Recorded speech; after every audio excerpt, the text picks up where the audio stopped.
నేనురా ల్యాండ్లైన్ పనిచేయడం లేదు, అందుకే నాన్న మొబైల్ నుంచి చేస్తున్నాను.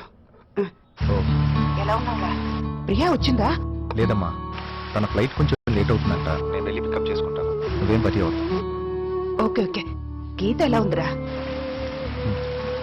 ఏం చెప్పాలమ్మా, మాకు పిల్లలు లేరన్న బాధ కంటే మీరు దూరం అయ్యారనే బెంగే ఎక్కువైంది. 3 ఏళ్ళైందమ్మా మిమ్మల్ని చూసి. నాన్నకి ఇంకా నా మీద కోపం తగ్గలేదమ్మా. నా పెళ్ళికి కూడా చుట్టూలో వచ్చి వెళ్ళిపోయారా? ప్రియ ఎలాగో వస్తుంది కదా, మీరు కూడా వస్తే అందరం కలిసినట్టుంటుందమ్మా. జస్ట్ 3 days ప్లీజ్ అమ్మా. మీరు వచ్చి చూస్తేనే కదా నేను మారడం లేదో తెలిసేది. నువ్వేం బాధపడద్దు, నాన్నతో మాట్లాడి ఆయన తీసుకురావడానికి ట్రై చేస్తాను. ఓకే బాయ్ నాన్న.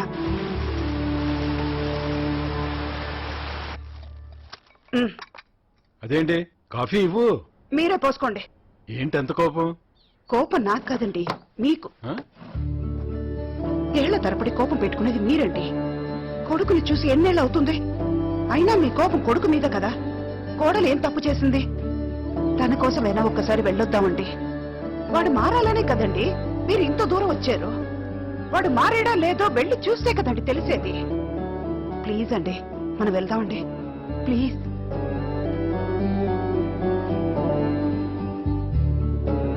నవీన్ సార్, సాటర్డే హైదరాబాద్ కు టికెట్లు బుక్ చేయి. Okay sir. ఇప్పుడు సంతోషమేనా? ఓకే. మరి ఇప్పుడైనా కాఫీ ఇవ్వు.